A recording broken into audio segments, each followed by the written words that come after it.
प्रतिपचंद्र लेखे वर्धिष्णु विश्ववंदिता शहसुनो शिवशेष्या मुद्रा भद्राय राजते शहसुनो शिवशेष्या मुद्रा भद्राय राजते। अरे अरे आज आपल्या छत्रपती शिवाजी महाराजांची जयंती।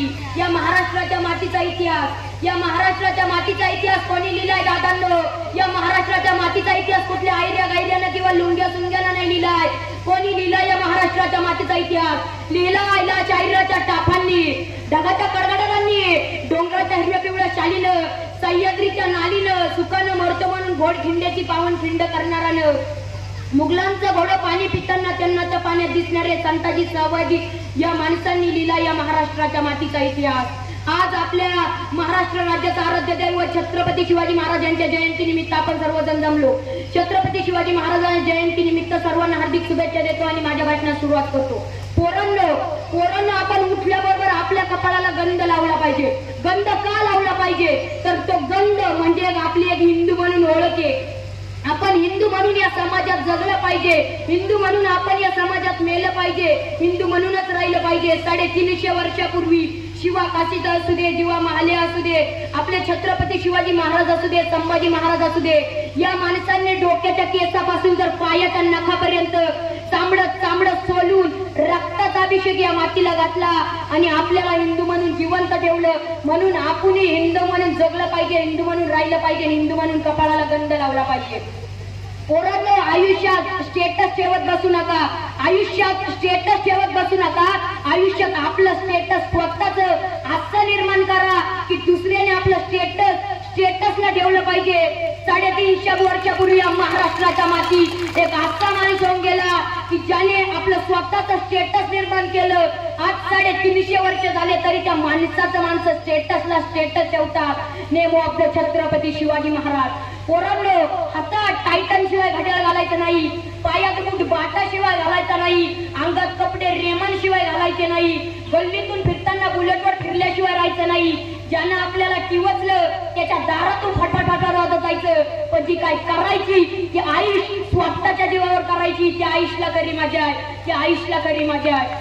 बरेच मुले म्हणतात मला शिवाजी महाराज व्हायचंय, मला संभाजी महाराज व्हायचंय, तर त्याने एक वाक्य नेहमी लक्षात ठेवा, ज्याला बाईतली ताई कळाली तो मुक्ताईचा ज्ञाना झाला, ज्याला बाईतली ताई कळाली तो मुक्ताईचा ज्ञाना झाला। अहो ज्याला बाईतली मैत्रीण कळाली तो राजाचा श्याम झाला, ज्याला बाईतली पत्नी कळाली तो सीतेचा राम झाला, आणि ज्याला बाईतली आई कळाली ना तो आपल्या जिजाऊंचा शुभा झाला। बंदुकीच्या जोरावर आणि हंटरच्या धाकावर, बंदुकीच्या जोरावर आणि हंटरच्या धाकावर माणसाला नागासारखं जगायला शिकवणारी मी एक माणसे बघितली। काय बंदुकीच्या जोरावर आणि हंटरच्या धाकावर माणसाला वाघासारखं जगायला शिकवणारी मी एक माणसे बघितली, पण बंदुकीच्या जोराशिवाय आणि हंटरच्या धाकाशिवाय इथल्या माणसाला वाघासारखं जगायला शिकवणारा मी एकच वाघ बघितला, ते म्हणजे छत्रपती शिवाजी महाराज। आपल्या राजांचं वर्चस्व किती होतं? 20 वर्षापूर्वी आपल्या पुण्यातली काही लोक अमेरिकेला गेली होती। अमेरिकेचे राष्ट्राध्यक्ष होते बिल क्लिंटन। त्या बिल क्लिंटनांना आपल्या मराठी तरुणांना भेटण्याची संधी मिळाली। त्यावेळेस अमेरिकेचे राष्ट्राध्यक्ष आपल्या मराठी तरुणांना विचारतात, का रे बाबांनो कुठून आलं तुम्ही? या आपल्या पुण्यातल्या मराठी तरुणांना वाटलं याला काय माहिती महाराष्ट्र म्हणजे काय। त्यांनी सांगायला सुरुवात केलं, या पृथ्वी तलावरती आशिया नावाचा खंड आहे, आशिया नावाच्या खंडात भारत नावाचा देश आहे, भारत नावाच्या देशात महाराष्ट्र नावाचं राज्य आहे, तिथल्या एका पुणे जिल्ह्यातून आलो आम्ही।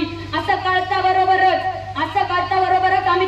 अमेरिकेचे राष्ट्राध्यक्ष बिल क्लिंटन असं म्हणतात, बाबा रे एवढं सांगायची काय गरज होती? तू नुसता एवढं म्हणला असता की मी छत्रपती शिवाजी महाराजांच्या राज्यातून आलोय तरी मला समजलं असतं, कारण की तुमच्या राज्याचं वर्चस्व तेवढं होतं। मध्यंतरी एक पुष्पा 2 नावाचा पिक्चर येऊन गेला, बरोबर ना? मध्यंतरी एक पुष्पा 2 नावाचा पिक्चर येऊन गेला, त्यामध्ये झुकेगा नाही साला नावाचा डायलॉग ऐकून आमच्या शाळेतल्या पोरांना जरा बरं वाटायला लागलं। पण पोरांनो तो पुष्पा 2 पिक्चर मधला झुकेगा नाही साला म्हणणारा तो पुष्पा तुमचा आदर्श असेल की नाही हे मला माहित नाही, पण वयाच्या 32व्या वर्षी डोक्याच्या केसापासून तर पायाच्या नखापर्यंत ज्या माणसाने चांबडं सोडून रक्ताचा अभिषेक या मातीला घातला आणि आपल्याला हिंदू म्हणून जिवंत ठेवलं आणि औरंगजेबाच्या समोर उभं राहून झुकेगा नाही साला म्हणत औरंगजेबाला त्याची अवकात दाखवली, तो सर्जा छत्रपती संभाजीराजा आणि शिवाजीराजा आपला आदर्श पाहिजे। इंदलकरांनी रायगड बांधला, इतका सुंदर रायगड बांधला। शिवाजी महाराज म्हणले इंदलकर एवढा सुंदर सुंदर रायगड बांधला, काय देऊ? इंदलकर म्हणा रे महाराज मी इतका सुंदर रायगड बांधला, मला काहीच नको, मला फक्त या रायगडावरती एक जगदीश्वराचं मंदिर बांधलंय, त्या जगदीश्वराच्या मंदिरात एका पायरीच्या दगडावरती महाराज मला माझं नाव कोरण्याची अनुमती द्या.